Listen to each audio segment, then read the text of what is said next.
Ya ini jadi di bareng baik gitu. Tinggal nunggu nanti siang nih deklarasi gitu Kalau kan. jadi ya, kalau nggak ada perubahan lagi ya, gitu. Nanti kita Emang lihat. bakal nggak jadi? Ya nggak tahu. Ya udah kalau gitu kita coba tanya peluangnya dan juga kemungkinan seperti apa bersama dengan sejumlah pengamat politik. Sudah hadir di sebelah saya ada Mas Adi Praitno, pengamat politik UIN Syarif Hidayatullah. Selamat pagi, assalamualaikum. Pagi, Mas Mas Adi. Adi. Waalaikumsalam warahmatullahi wabarakatuh. Selamat pagi Maria, Bayu. Pagi Mas, kabar sehat ya? Alhamdulillah. Ini kita juga sudah terhubung bersama Mas Burhanuddin Muhtadi, Direktur Eksekutif Indikator Politik Indonesia. Selamat pagi Mas Burhan. Assalamualaikum.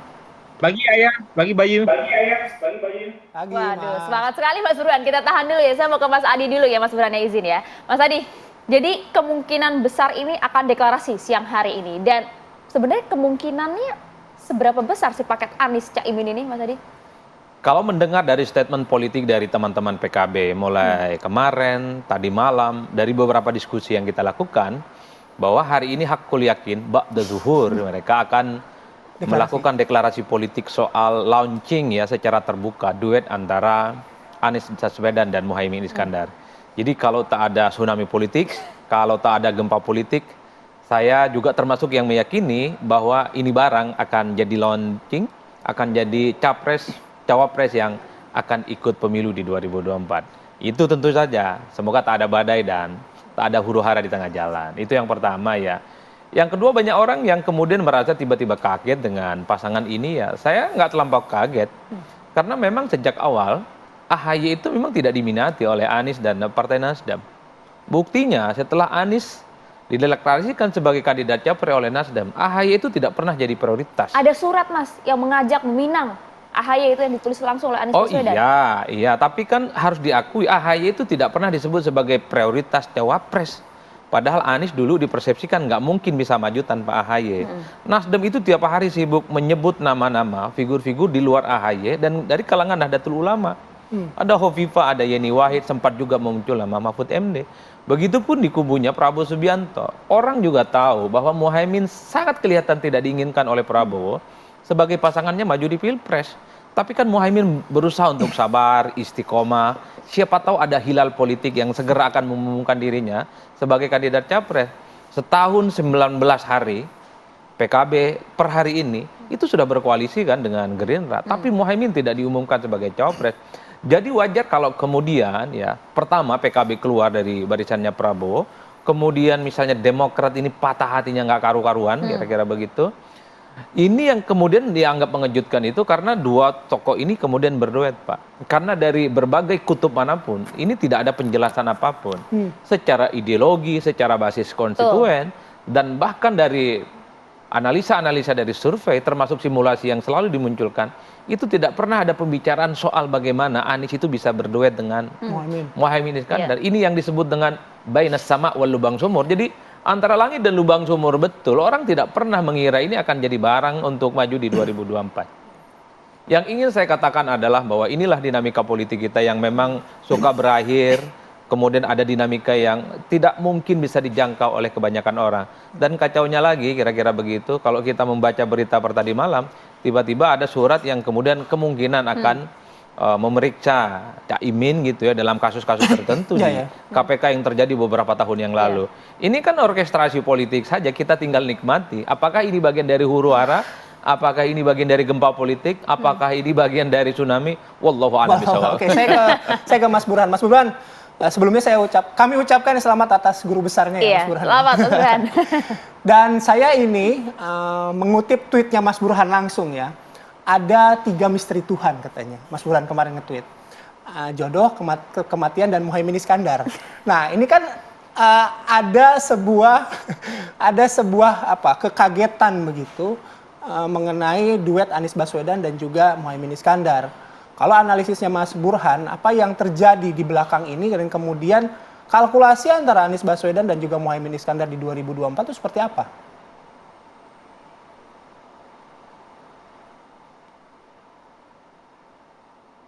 Ini Bayu, dari tweet seorang jurnalis yang menanyakan mengapa ini terjadi. Dan saya mengatakan setahun lebih Muhaimin Iskandar berkoalisi dengan Prabowo, belakangan sangat berdekatan dengan Ganjar Pranowo, tetapi jodohnya justru Anies Baswedan. Ini kan menunjukkan sekali lagi betapa fleksibelnya politik kita yang menunjukkan untuk kesekian kalinya bahwa sistem kepartean dan pembentukan koalisi kita itu tidak didasarkan pada faktor ideologis, tapi faktor elektoralis. Nah, faktor elektoralis ini pula yang menjelaskan apa yang tadi Mas Adi sampaikan, mengapa koalisi yang sudah terbentuk sekian lama itu sepertinya sulit sekali untuk menentukan siapa capres-cawapresnya karena perhitungan menang kalah. Jadi kalau kita lihat dari survei-survei yang dilakukan oleh banyak lembaga yang kredibel, itu memang sangat terang benderang. Misalnya Gerindra dan PKB yang sudah menjalin koalisi lama, Muhaimin tidak menjadi prioritas pertama Pak Prabowo untuk menjadi pendampingnya, simply karena Pak Muhaimin Iskandar secara elektoralis itu kurang kompetitif. Nah, kebutuhan yang berbeda tetapi polanya sama, yaitu dari sisi elektoral, itu ketemu dengan Nasdem yang berkali-kali menunda keinginan untuk mendeklar AHY sebagai cawapres Mas Anies sesegera seperti yang diminta oleh Partai Demokrat.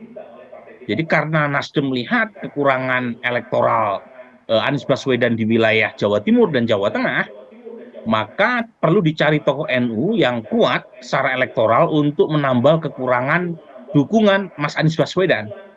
Nah, dari sisi kebutuhan institusi dan sokongan basis politik, PKB yang dipimpin oleh Muhaimin Iskandar menawarkan itu.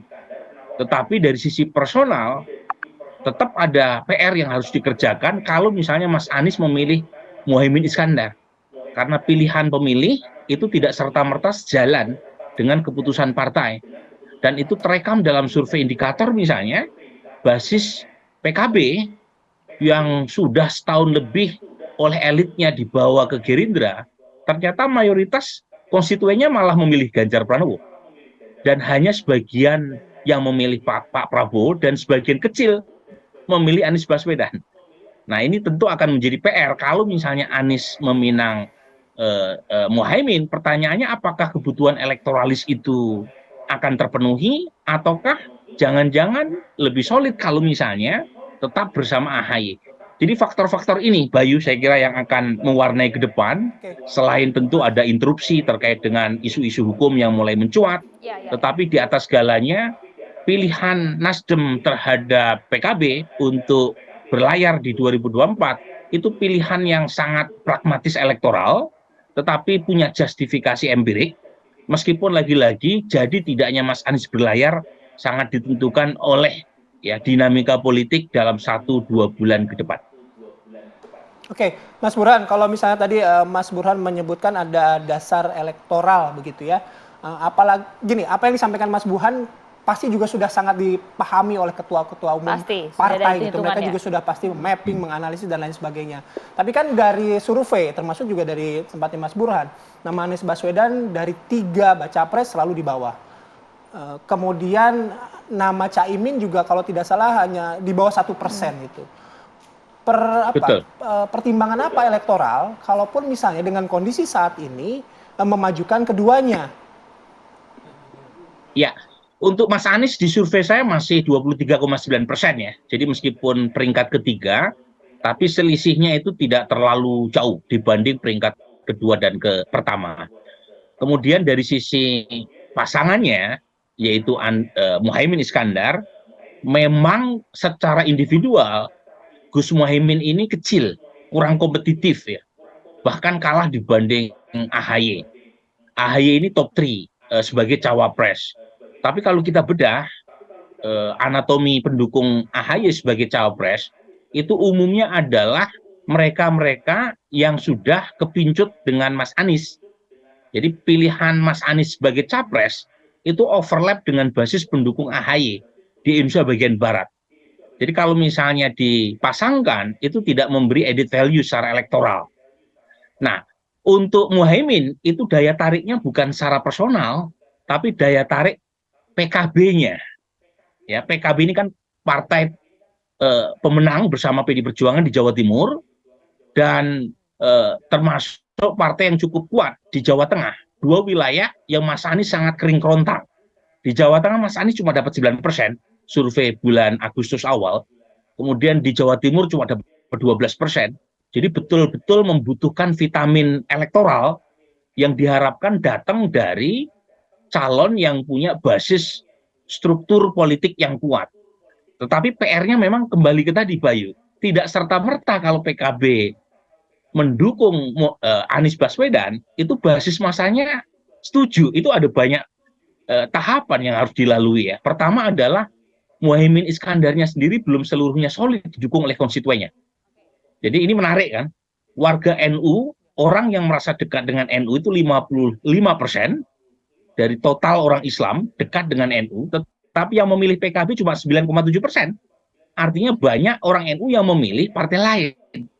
Dan dari 9,7% yang memilih PKB, sekitar 1% yang memilih Muhaimin Iskandar sebagai cawapres. Ini kan berarti ada gap-nya yang cukup jauh. Nah ini tentu jadi PR buat Mas Anies kalau misalnya siang ini jadi dideklarasikan, kalau tidak mampu menyelesaikan masalah split tiket voting ini, itu saya kira ekspektasi untuk menggandeng PKB menjadi pengusung Mas Anies kemungkinan besar akan sulit untuk diwujudkan dalam kemenangan. Ya, Mas tadi kalau kemudian penjelasannya adalah seperti yang Mas Burhan tadi sampaikan bahwa kebutuhannya elektoral, kemudian sokongan basis politik, tapi dengan kenyataan pemilih seperti itu, apa ya pertimbangan realistis begitu loh meninggalkan AHY dan kemudian memasangkan Anies dengan Caimin? Usai jeda ya Mas ya, sesaat lagi.